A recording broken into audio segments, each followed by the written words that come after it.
สบายดีมาผมมาเผาส่องเบาคำคือเก่าคือเดินเนาะพี่น้องเนาะมื้อนี้ก็สิได้ไปงานศพแหละพี่น้องก็คือที่เบาคำได้ลงไปเมื่อคืนนี่เนาะเดี๋ยวไปซอยเรือเราอีกหมู่เรากับหมู่อีไผเนาะเบาคำก็ยากเหยียดพี่น้องยากลานเมียไข่วันนี้มอกมาอยู่เช้านี้พอเขาจอยก็มาเนาะบอกให้เพิ่นเป้าเนื้อหมูอีกพี่น้องเอ้ยบ่มีเงินเนาะเพิ่นก็ได้จักสิขาลงศพบ่จักสิขาเนื้อหมูนี่มุ้ยยังเพิ่นก็ได้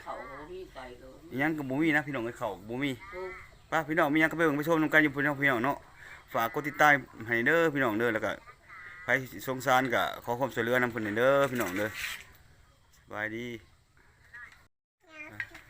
ไม่ใหญ่ก็สิไปบ่ได้ไม่ใหญ่พี่น้องเอ้ย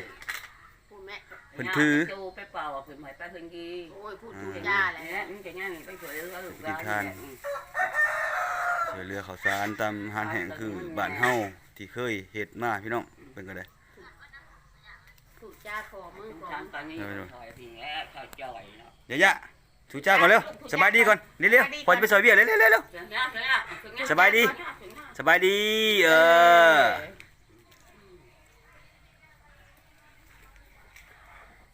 ถูกจ้าสบายดีพี่น้องมาเสียประกันภัยพี่น้องเอ้ยมาซอยเรือกันนี่แหละตัวนั้นแหละสบายดีท่านนั้นก็ได้ไปเงินบ่ไปก่อน70,000พี่น้องไปไหนไปเลย70ไปส่งเงินเนาะหัวเสียเถอะช่องเงินเลยทำแม่เฮาเด้เราเสียหา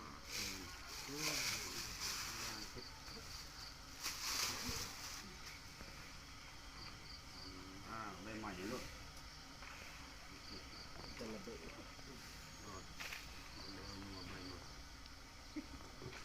ว่าเขาในพี่น้องไปโม่ไปท่าให้เพิ่นก่อนได้แล้ว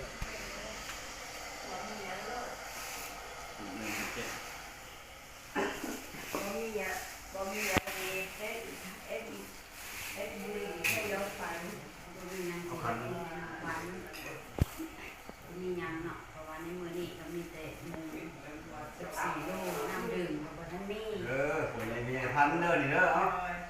น้ำดื่มกับท่านมีบ่อันเลยบ่ประเด็กเป็นร่วงทิ้งมาคายบ่ได้จังกะเลยพี่น้องเลยถ้ามีจังกะเลยก็ได้ถ้ามีจังกะเขาก็เกิดมาอย่างนั้นเลยรอบนี้น่ะเพราะว่าต้องการเกิดมาอย่างนั้นแม่นว่ายังกับทนตอนนี้แล้วคุยยังเดี๋ยวอธิบายไปได้ได้ยังกับมามียังไม่จะนั่งกินยังมีเลยคืนนี่นะที่คนมีที่คนสิหาคนก่อนได้ไม่ได้เมื่อคืนนี่นะเด้อน้ำมาซอยคืนนี่ครับนี่แต่ว่าว่าได้เชี่ยวอะไรนะลูกเชี่ยวตายอยู่มาเข้ามาซอยยังบ่ได้ครับผมมีเงินเข้ามาซอยได้สามีว่ามันเสียแล้วเขาขอโทษนะเขาบอกมานะเสี่ยวคนแล้วว่ามันประมาทซอยแน่ว่าประมาทซอยอีนั่งสบายดีลูกน้องจินดาน้องของน้องควันพี่น้องโบจักของเอื้อเชียร์แสดงฮะจักแล้วบ่เป็นไปได้เนาะข่าวอันนี้ได้ไม่เที่ยวหนึ่งเขากับอยากให้เป็นพระเขาเพราะว่าอย่างท่านคู่นะรักนะตัวเองบอกเพนว่าผมบอกว่ามาบางมาน้องกลางคืนผมบ่ได้มาพี่น้องเลยเพิ่นก็ยากกลางคืนเนาะกลางคืนบ่อยากปล่อยไปใช้ได้กลางคืนเพราะว่าเช้าสูดยันกูบาลาป่ามาเช้าสูดยันกูบาลาประกาศไปใช้แล้วสิพี่น้องเอ้ยเตรียมตัวเมื่อกี้นี่ให้ปะนางเป็นตะกล้องให้พี่น้องมาได้สาวๆขนาดตื่นมายังมีกูบามาจานขีดก็ได้เป็นโซกะมาบัดวิชากูบามาอยู่โซซะบ่จานขีดบ่กระทรงกันเนาะท่านเนี่ยนะคะประสงค์แขกคนก็ยังบ่มีพี่น้องเอ้ยเช็คเช้าเอ้ยใจกายนะ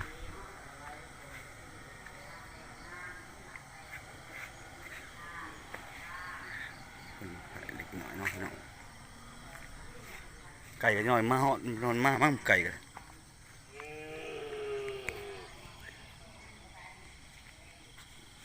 ยังอันเห็นนังกินจักโลนี่หมูนี่จักโลนี่ 4 โล ชีวิต 4 โล ที่ไปสั่งอีกกัน10 โลนั่นตอนไหน ทำมา อันนั้นมาอืม สวัสดีพี่น้อง มาบอกคำก็จะได้เห็ดอยู่กินซอยเพิ่นเด้อพี่น้องเอ้ยติดตามกันไปเรื่อยเนาะพี่น้องทางออกก็คือทางเฉาะมื้อนี้สิลงส่งสการเด้อพี่น้องเด้อทางออกครับนี่มางหัวออกเลยพี่น้องเพราะมันแคบเนาะ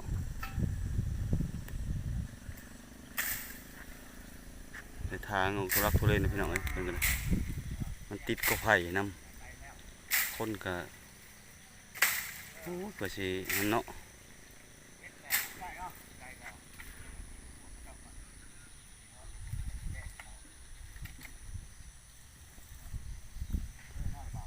คนก็ยังบ่นั่นพี่น้องเอ้ยเนิ่ม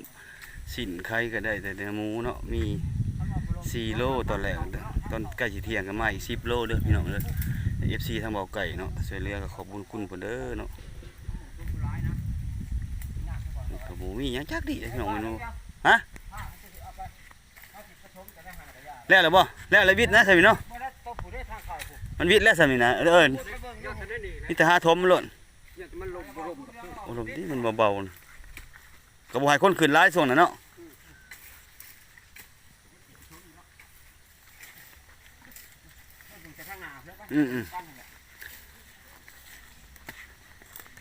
เฮ้ยผ่าสุดแล้วเหรอบ่ นี่นะผ่านเอาไปแล้วเฮ้ย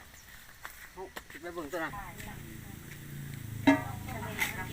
ยังก็บ่มีพี่น้องเอ้ยทานทีนึงทีหนึ่งเขาก็ยังบ่มีเพิ่นก็บ่มีหยังเลยสิแล่นไปเอาให้เพิ่นอีกเด้อพี่น้องเอ้ยตอนนี้เพิ่นก็ผู้ใหญ่เฒ่าก็หากันมาเนาะมาเฮ็ดซอยกัน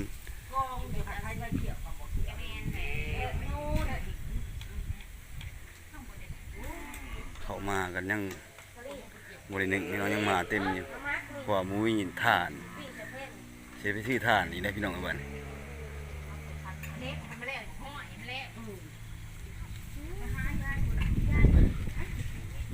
เนื้อก็มีทำนี่พี่น้องไม่กินเลยตอนนี้นะ ก่อน ปิ่งใส่เพน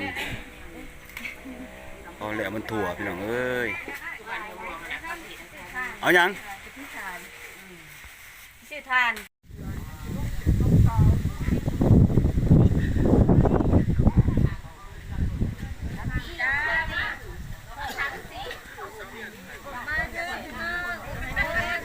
สบายดีคนแขกคนกันเริ่มหลังไหลมากพี่น้อง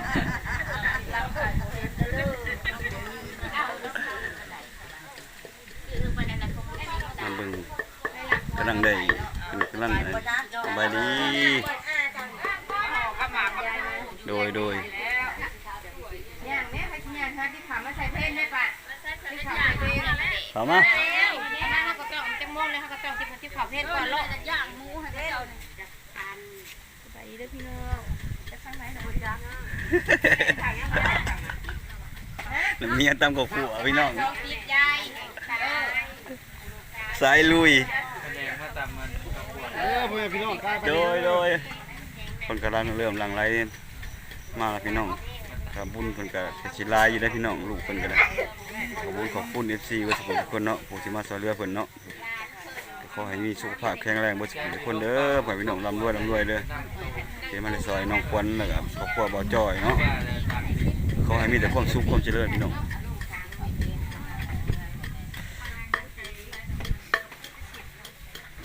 อาหารการกินก็ยังบ่เพียงพอพี่น้องยังถ่ายพี่น้องเอ้ย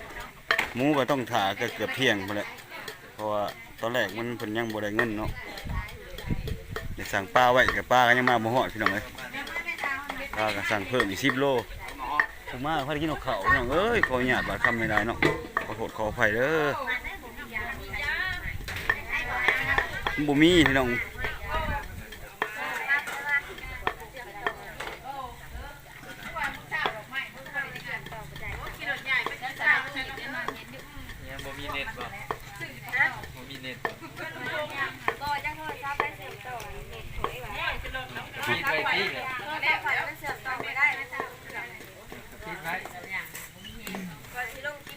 จังหวัดตืดๆของกูเจ้าของกูบ่จักโทษเด้อเบิ่งก่อนเฮ้ยถ่ายก่อนเป็นพอเพิ่นก็ได้ไปเอาน้ำส้มมาจากไหนเนาะมาสิถามนี่จังได๋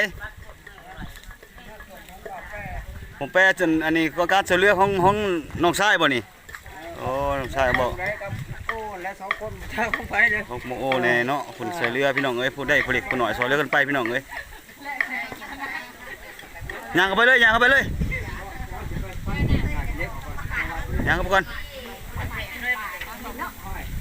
ช่วยเหลือกันผู้เล็กผู้น้อยพี่น้องเอ้ยภาพบ่แจ้งเขาไฟแล้วพี่น้อง ถ่ายเนาะ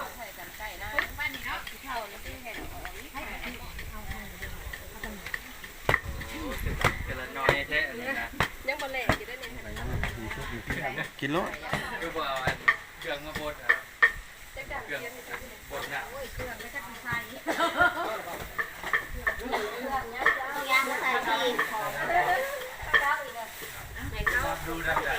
หันหน้ามา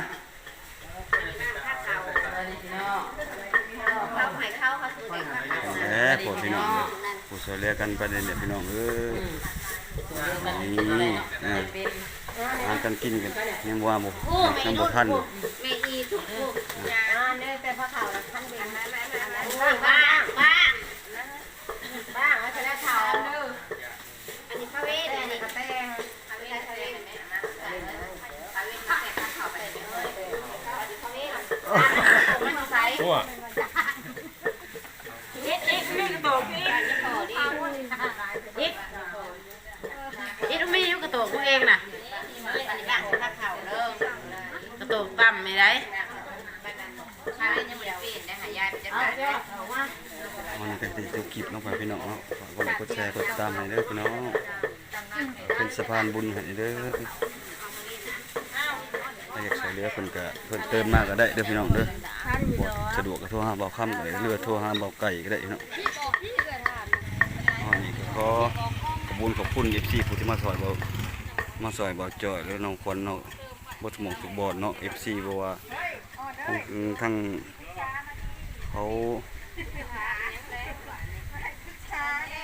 แม่ถึงค่ำหรือเขาบอกไกล FC เนาะบ่สมองทุกบอดเขาสวยเนาะพี่น้องขอให้มีสุขภาพแข็งแรงบ่เด้อพี่น้องเด้ออยู่ดีมีแรงร่ำรวยเงินทองพี่น้องสบายดีบ่สมองสมบอดพี่น้อง